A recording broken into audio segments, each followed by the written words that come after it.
Hello, beautiful family. Once again, you are welcome to this wonderful evening on the platform called Empowerment Talks with Comfort.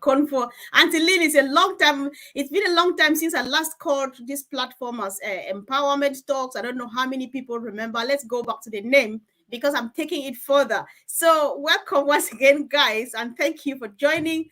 And as you can see, today we are joined by a Wonder Woman, powerful lady joining in all the way from Kenya. It is midnight in Kenya, but she's sitting here and smiling just because of the joy in her heart. She's just so happy that she's got the opportunity to get her dream fulfilled. And so I don't want to let the cat out of the bag because she is going to tell us everything what she brings to us tonight. So guys, join me. Welcome our own sister, Brenda Matete. Sister, you are welcome. Comfort. Hi, everyone. I'm so happy and I feel so honored to be in the show today. My name's Brenda Matete. I'm a nurse by profession. I'm a midwife. I'm a trainer. And my trainings, I basically do them. It's community-based trainings. I train the communities on, disease prevention, mothers on, issues pertaining to health, basically. So I'm so happy and privileged to be here. So as you've heard, my name's Brenda Matete. I'm married to one husband. I have 3 children. I have a daughter. I have a son. I have another adopted son, and I have one grandchild, a granddaughter. So I'm a happy grandma. All right. Thank you so much. Thanks for letting us know. Yes. Yeah. So we want to give you time, Brenda. Hold on. I know I'm just trying. I'm just maybe out of excitement, but I'll let you speak. We just want to give you a bit more time to tell us a bit more about yourselves, because guys, a bit about Brenda, why she is here. You've already heard she's just a woman putting on so many hats. She's a nurse. She's a midwife. She trains people. She empowers the community, and this is empowerment platform. And Brenda has children at heart. And of course, she's extending it now to families because of the blessing we have from ONPASSIVE. So, Brenda, tell us a bit about yourself, like your life. What have you been doing in life? What have you done all the way apart from the nursing and stuff? What other things have you done? How was growing up like, and so on? Just share a bit with us, please. Well, if I can talk about my growth, I'm a 7th born in a family of 10 children. And my father was working with one of the companies in Kenya by then. And then we lived in a place called Machakos. But with the time, because I have an uncle, my father, they are born too. So the farm they had, their dad, that's my grandfather who left for them, him and his brother was that big. So my father later bought another farm at the coast, left this one with his brother. Then I would like to, let's make it another way. So I understand it was a big family and all of those. So how was growing up like? Was life very easy? Was it difficult? Did you involve in helping people? Growing up was not easy with those number of children, and considering my parents were not that well off. I remember we used to going to school. Me, I put on a pair of shoes on my feet. I put on shoes when I was going to secondary school. Otherwise, the entire primary schools, I was on barefoot. And we could wake up very early, just to reach school in time. Sometimes there was enough in the house. Sometimes there was no enough. And when there was no enough food in the house, like, what a mother can just do to the children, she knows there is nothing to give the children and the children are asking. What she would do, she would put a pot on fire, fill it with water, and she gives us stories telling us that the food is almost ready until we fall off asleep. Then we wake up in the morning, she would have done a few things here and there, then we go to school. So growing up wasn't that easy. All And right. my ambition then was, I was trying to think as I grew up what I could do so that at least I could uplift my family from, the situation it was in. Mm-hmm. And then I went to a secondary school. I lived with my sister. And as I was in school, we had a neighbor. I still remember her name was Frida. Mm-hmm. And Frida could pass across the house with this white nurse's uniform, and she looked so smart. And I could always I wish I would be like her. So time went on like that. I finished school. I finished my secondary school. Then I was employed as an untrained teacher for a year. That helped me at least to do a few things here and there. I helped my parents here and there and my siblings. And then while I was there, while I was contemplating on how I would, get my dream as a nurse, there's this man who came to my sister's house and asked my sister, what is she doing of, it's not very good to keep young girls in the house like this. There's a lot going around. So why don't you, there's this advert that is just out that people are looking for nurses, for student nurses. And when I was in the kitchen, I popped up quickly and came and, intervened in the discussion and told my sister, I have to do this. This has been my dream and I have to do it. So All I right. was taken, I got my admission in the nursing school. And that's how I did my nursing. I passed quite well. And Mhm. since then, I've really had my passion to, to help people. I didn't take nursing, the nursing did as a job. I Mhm. took it as a calling, because these are people you are going to meet out there who are not well, they're incapacitated, and they are looking up to you. So that one really gave me the heart to help, the heart to help other people. And I used to love working when I was working in the wards, I used to love being allocated to work, especially where those who are bedridden, who could not move, so that at least I have time with them. We could sit, talk, in the place I was, it wasn't my my ethnic group place. So out of this, confined patients, I could learn the language so fast. And then Okay. it made it easy for me. Yes. All right, guys. So I don't know if you are listening to Brenda, there are times we need to listen to these stories. It's not for nothing. We ask someone to sit here and tell us how they grew up. Did you get the part where mom would put water on the fire because there's no food? He just put kind of pretend cooking, right?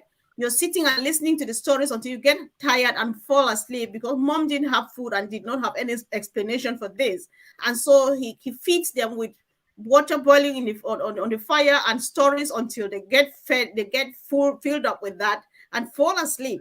And then I'm learning too from Brenda that if you have a passion, go for it, follow your dreams, and you will make it. That's why she's speaking today as an retired nurse after dreaming about it as a child or during her childhood days. So we always learn this so that we know where she's coming from. Brenda, in our conversation, you told me, like you just mentioned earlier on, that you have a passion, especially for children. You love children. Right now, you live with a disadvantaged child and so on. So tell us more about that. Your heart is around children and all of those things. Tell us more what you have in mind. From the communities I've worked with, I've seen children who are disadvantaged. Some are okay, they have parents, but probably they don't really have enough, or they don't have what they need.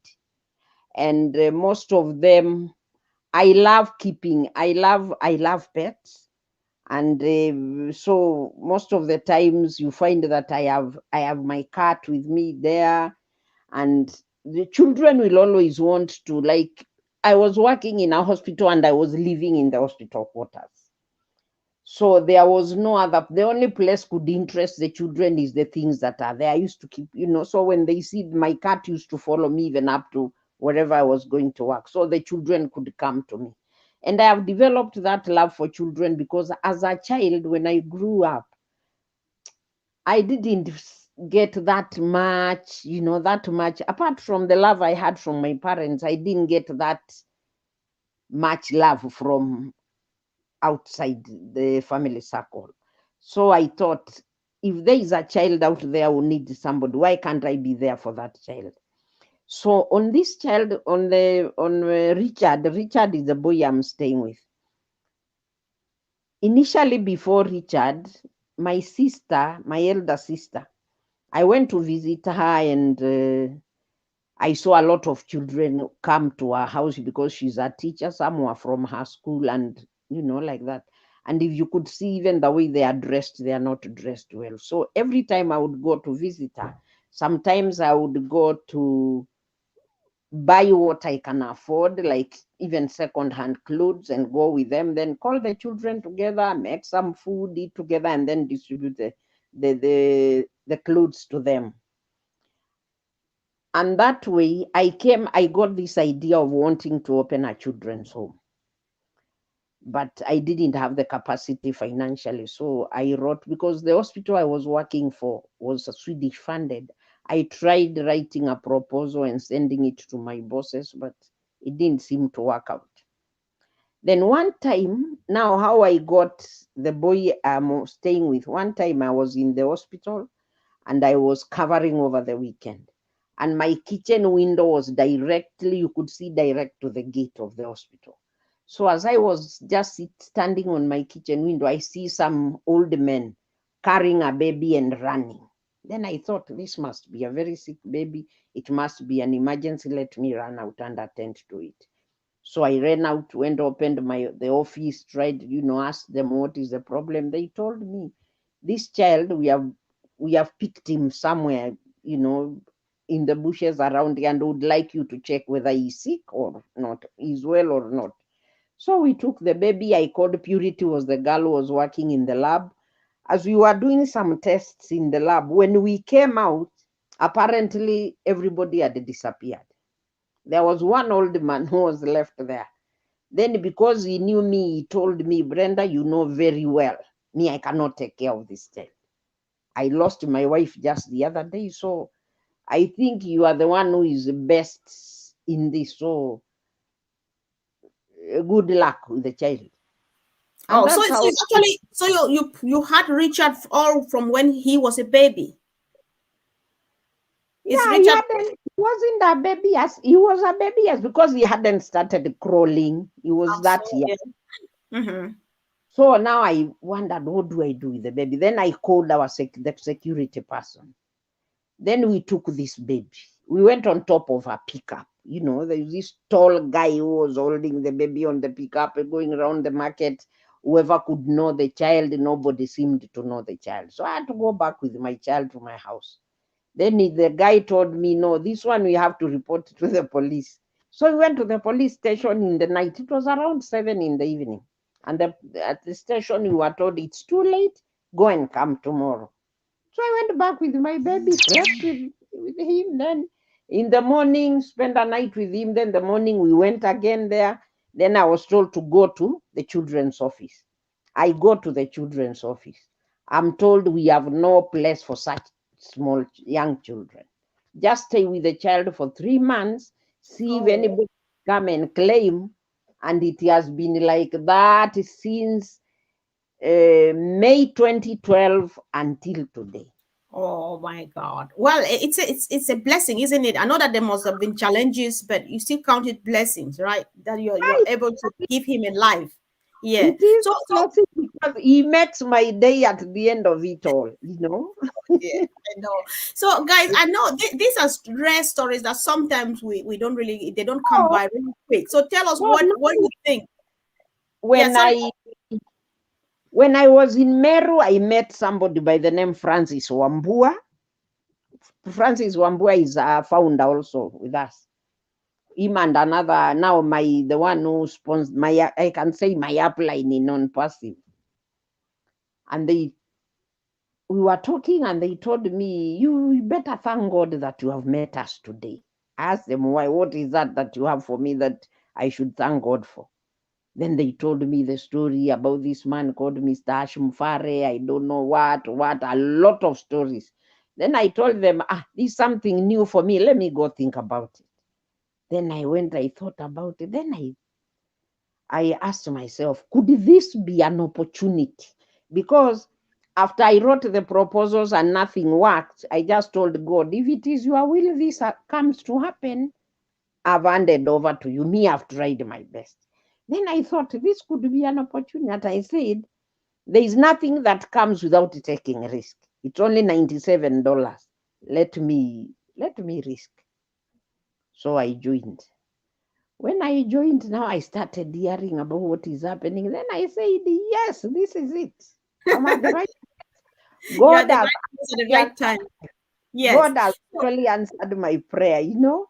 Yeah, so Brenda, before I go, you told me to, apart from Richard, there are other children that you and your sister are helping because they are struggling, just like Richard did, and you are giving them help.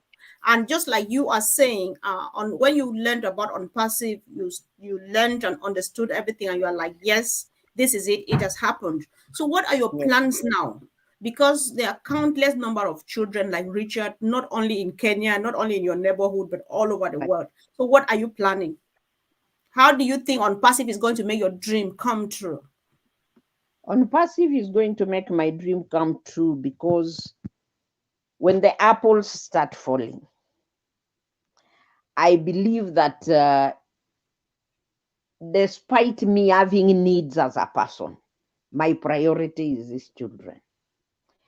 There are 3 children. There are 2 boys and a girl that my sister stays with, but we help each other in educating them. 2 are orphans, and 1, the parents are not able to take care of him. So my sister just took him, and we agreed that we bring them up together. So with ONPASSIVE, my dream to do a home, I still have it. It's still valid, because that way we'll be able to, even in the communities, and not only in my community or in Kenya alone, we have the Mission for Africa platform. So through that, we can be able to reach so many people. My plan now is, 1, I would like to see these children going through their education. I would like to, once ONPASSIVE, once whatever we are expecting starts, then I'll try and see how I can even help others. And then also, I would like also within the home, if possible, to try and see there are girls who are school dropouts because they got pregnant while in school. Some have been abandoned by their parents, to see if we can have like an empowerment center for them, to train them on, skill development. Because I'm sure everybody has their own talents here and there. So actually, that is what is my plan. And I believe it is coming to pass. I know I want to bring this here, if you can bear with me. We one of the things, because while we discuss these things, you tell all of these stories, tell what people are going through. Many people are watching us, and somebody would definitely, somebody's heart will go to some particular thing or some particular person, because we have grown up as a team and a family on Passive, and that's how we are going to continue. So so you are planning to build this home. Like, when you say you're building a home, is it like a residential place for these children, or is it just a empowerment center where they come learn stuff and go away? And what are some of the the difficulties or the things that you think they can do that will help them? Just elaborate a bit more, because people get from this, people will know that if I'm ready, I will help this person like this because of that. Basically, what I was thinking of is having like a residential place for the children, where I will stay with them myself. I won't keep them there. It's like I build a place, a home, and then I have a place for the children. And then also we would have on the side, we could have a small a space where we could have these girls come in, do their trainings, develop their skills. The only challenge is that the piece of land to do this, it's already there. I already bought it. I have it. So the only thing that now to develop the place, because if I'm going to keep those children there, then I'll need to make sure that the premise is conducive for them. Challenges don't miss here and there, and the constructions and things like that. I believe when that time comes, since we are all in this platform, I don't expect that once ONPASSIVE is on and we've started earning what we're earning, then we'll disperse. These platforms will still be there. So we'll be in a position to say, I have done this up to this. These are my challenges and things like that. That is just perfect, and I really appreciate you. Thank you. The vision is clear, and you don't know how many people are watching you. It's just to keep it up, keep your dream, follow it, and when you are ready, come back here and tell us that this is what you are doing. This entire family here, at least everybody will drop at least $1 to push you further than where you see that you want to be right now, because everybody's, when you listen to this, it touches your heart. You take it personal, because we want to change lives. So I know that you are doing these things. You just want to stop children today from experiencing what you experienced when you were a child. You want them to have love. You want them to have shoes. You want them to have shelter, and so on. However, what Mr.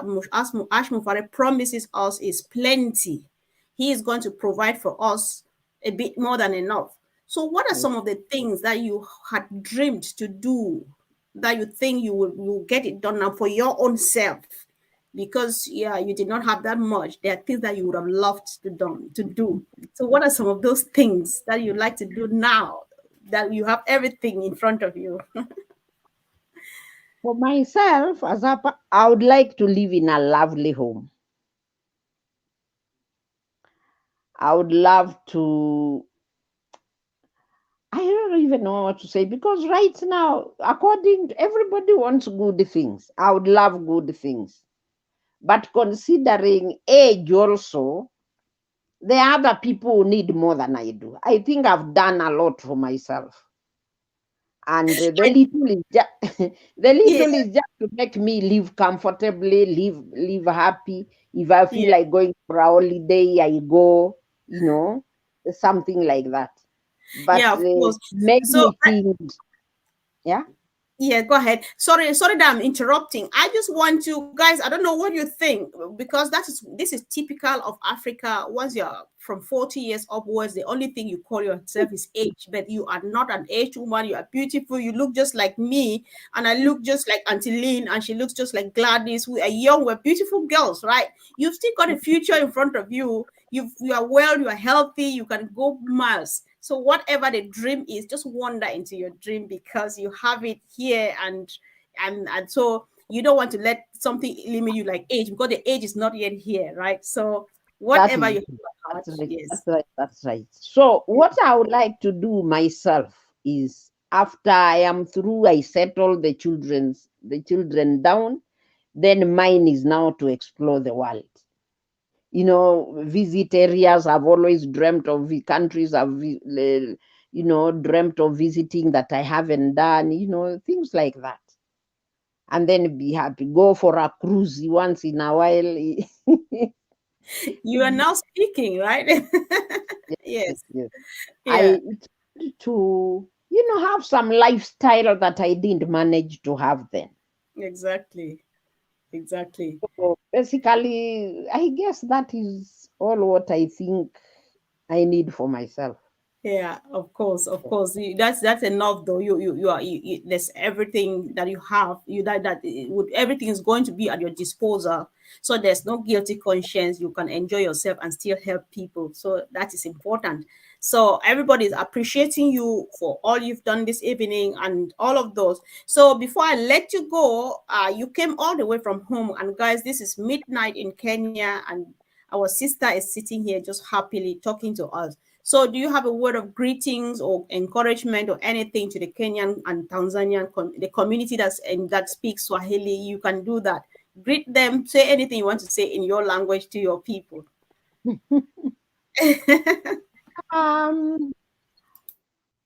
What I would like to tell people, probably people from Kenya, from those who are Swahili speakers.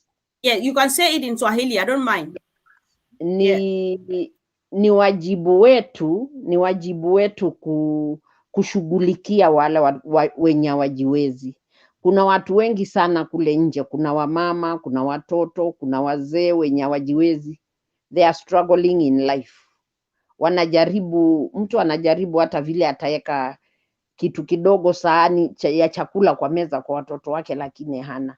Kwa hivyo kama Mungu ametupatia hii nafasi, na kama vile CEO wetu Hashim Fare ametuahidi, if this will come to pass, kama haya tukianza kupata mapato vyenye tutapata, tukumbuke wenye wako pale, tusikue wachoyo, tuwe na roho ya utu, ili tuweze kusaidiana kwa kusaidia familia tofauti. All right. Karibu. Thank you. That's my first language. You're right, Auntie Lynn. Kiswahili is such a beautiful language. I will learn some phrases over time. Yeah, I love languages too, and I think I was not planning, but I still feel like I still owe myself Swahili before I finally let go of languages. I just love languages, and Swahili is one of them on my bucket list. With Sister Gladys and the rest of the team, I think I can do it, guys. So the other thing is, once everything is up and going, I would really love to invite you Sister Comfort, Auntie Lynn, Gladys, back home. Then we can go to Masai Mara for game drives and things like that. Did somebody hear that? I'm just excited. Of course, that's why we're a free people. We have all the time and all the molars and the dollars and the apples. Yes.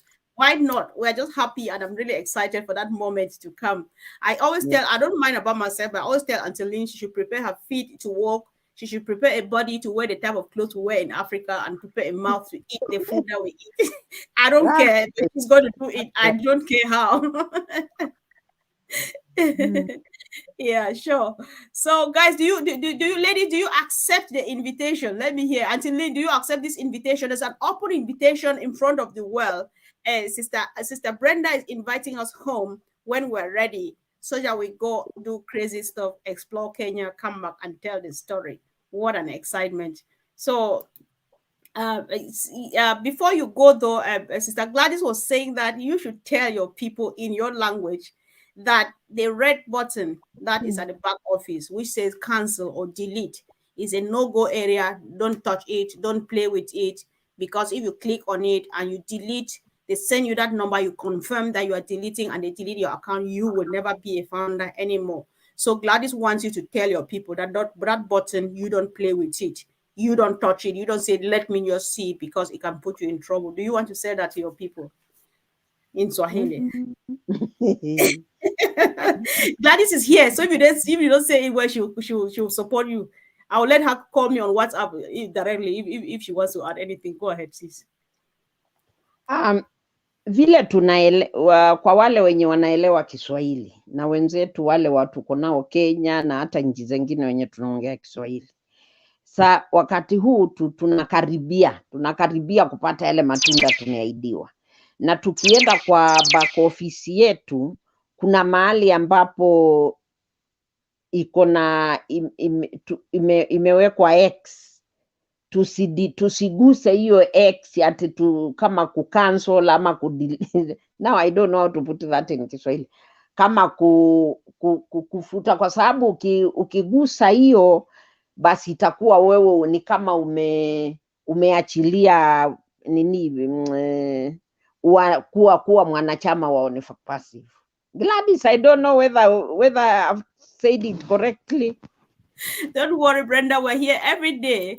And she's listening. I've tried calling her. She's actually busy because she just pressed my phone like, don't call me again. So she's busy. Don't worry. Yeah, she's listening. But we'll keep saying that. We'll repeat it over and over and over again.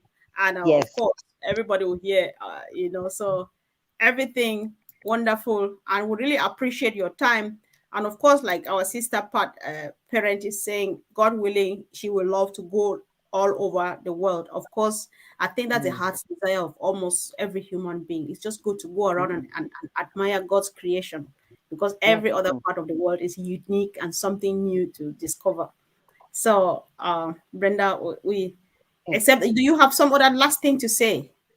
Go ahead. The only I can say is the only excitement that I get from ONPASSIVE is I never thought I would meet somebody like Comfort. It never occurred to me that there could be somebody like Lynn, there could be somebody like, she's Patricia or who, Marty and Red Fan and all that group of people. But right now it's like we're family. It's like we've known each other for years, yet we haven't even physically met. Sure. So that's how good this thing is. So me, I'm so happy, I'm so excited to be a founder. And I really thank God. And I also want to appreciate the Leadership Council for their support. They have really supported us in different ways. Areas where we are not able to, to know how to maneuver things, they were always there for us. So I would really want to say thank you. And also to our CEO, what do I say? He's a true humanitarian person.